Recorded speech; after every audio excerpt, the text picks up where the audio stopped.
Ibu, bapak, saudari, saudara, rekan-rekan muda dan adik-adik sekalian, dimanapun kalian berada, bertemu kembali dengan saya Romo Tino SSCC di dalam catatan pesiarah.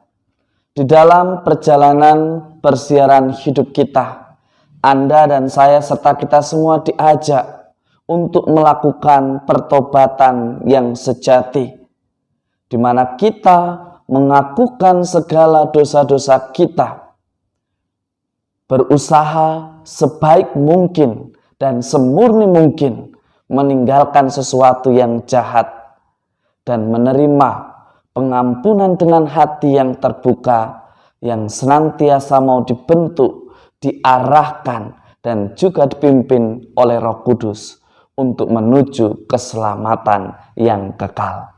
Sebelum kita mendengarkan permenungan dari catatan pesiarah, marilah kita membuat tanda kemenangan Kristus. Dalam nama Bapa dan Putera dan Roh Kudus. Amin. Allah Bapa yang Maha Rahim, Engkau telah mengutus Putramu untuk mempertobatkan dan mengampuni kami. Semoga dengan rahmat-Mu kami mampu bertobat dan menerima pengampunan-Mu di dalam persiaran hidup kami, dalam menapaki hidup di dunia ini. Demi Kristus Tuhan dan pengantara kami. Amin. Ibu, bapak, saudari, saudara, rekan-rekan muda, dan adik-adik sekalian yang terkasih di dalam Yesus Kristus. Di dalam bacaan pertama dari kitab Nabi Yunus, Anda dan saya serta kita semua mendengar, mengetahui, membaca bahwa orang-orang Niniwe terselamatkan karena pertobatan mereka, karena kerendahan hati mereka, mengakui segala dosa mereka, mengakui tindakan immoral mereka. Mereka pun menyadari perbuatan-perbuatan yang tidak berkenan, dan mereka pun mengakui bahwa hidup mereka sudah jauh dari Allah, Sang Pemilik kehidupan. Sesuatu yang amat menarik ketika Nabi Yunus menerima tugas perutusan dari Allah untuk mewartakan pertobatan. Dan orang-orang Niniwe merasa tidak tersinggung. Mereka bersyukur, bahkan raja dari Niniwe meminta untuk seluruh rakyat, manusia, baik hewan maupun yang lainnya, diajak untuk berpuasa. Tidak hanya manusia tetapi hewan peliharaan diminta untuk berpuasa. Dan mereka yang berbuat jahat segera mengakui perbuatan jahatnya dan berbalik kepada perbuatan yang benar. Suatu gerakan bersama dalam kerangka pertobatan membawa pengampunan bagi bangsa Niniwe, sehingga mereka semua tidak jadi dibinasakan, tetapi Tuhan mengampuni. Pertobatan yang mereka lakukan bukan saja berhenti dari perbuatan yang tidak berkenan, tetapi mereka membuka hati akan pengampunan Allah dan menerima ajaran yang disampaikan oleh Yunus mengenai kerajaan dan rencana keselamatan yang disampaikan oleh Yunus tentang kerajaan Allah.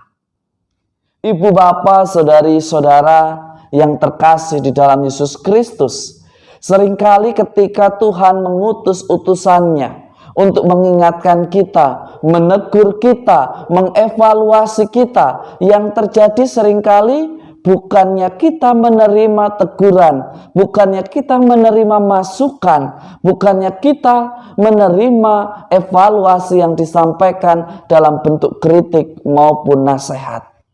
Bahkan seringkali kita menunjukkan siapa kita, status kita. Bahkan seringkali kita membela diri dengan mengatakan siapa yang menjalani hidup, Anda atau saya.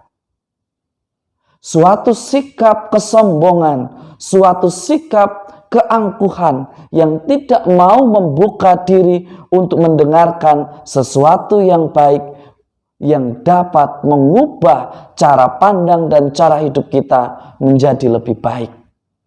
Seringkali mengatasnamakan bahwa mereka tidak tahu tentang pergulatan hidup saya. Mereka tidak tahu tentang bagaimana persiaran hidup kita.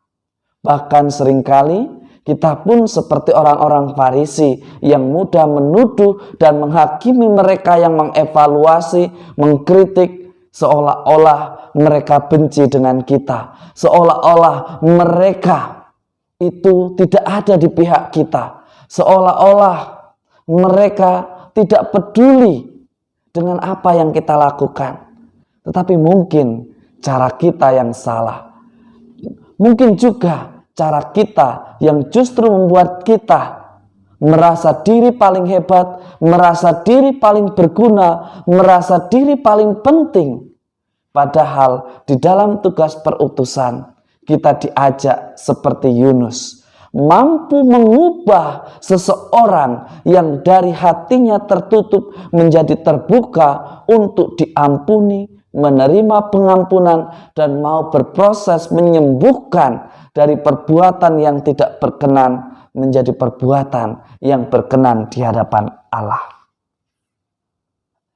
Di dalam Injil pada hari ini, dari Injil suci menurut Lukas, ditegaskan dan juga Yesus menyampaikan kritik bahwa Yesus adalah Mesias yang lebih besar daripada Yunus, tetapi seringkali tidak disadari kehadirannya. Seringkali iman kita hanya terucap di mulut kita, tetapi tidak dari hati kita. Seringkali tindakan pertobatan kita hanya di mulut dan status WhatsApp, Instagram, Facebook kita, tetapi tidak pada tindakan kita. Berpantang dan berpuasa bukan melulu tentang kata, tetapi perbuatan nyata kita di dalam persiaran hidup yang membawa pembaharuan. Itulah tobat yang dimaksudkan di dalam gereja Katolik. Pertobatan yang sejati ialah pertobatan yang diungkapkan dengan sungguh-sungguh menyesal dan tuntas, tidak ada lagi yang disembunyikan, terbuka akan pengampunan yang Allah berikan, dan mau melakukan pembaharuan diri dan meninggalkan cara hidup yang tidak berkenan, yang tidak bermoral, yang membuat kita jauh dari Sang Pemilik kehidupan. Mari kita jadikan hidup kita hari ini sebagai berkat, dan semoga berkat Tuhan senantiasa menjamah Anda satu persatu, memberkati kita semua, melindungi dari yang jahat, dan memberikan kekuatan kepada kita untuk melakukan segala yang baik menurut rencana Tuhan, Bapa, Putera, dan Roh Kudus. Amin.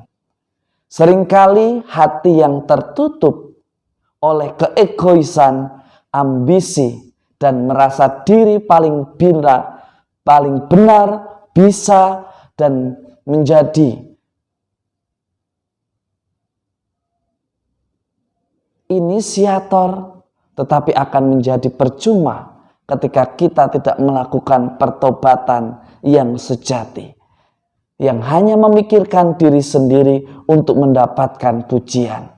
Karena perutusan yang kita terima akan berdaya ubah ketika kita melakukannya dengan ketulusan hati dan cinta yang luar biasa. Bukan untuk supaya orang memuji keahlian kita, kehebatan kita, tetapi mengalami pertobatan yang sejati dan memuji Allah, Sang Pemilik kehidupan kita. Selamat beraktivitas, Tuhan memberkati. Amin.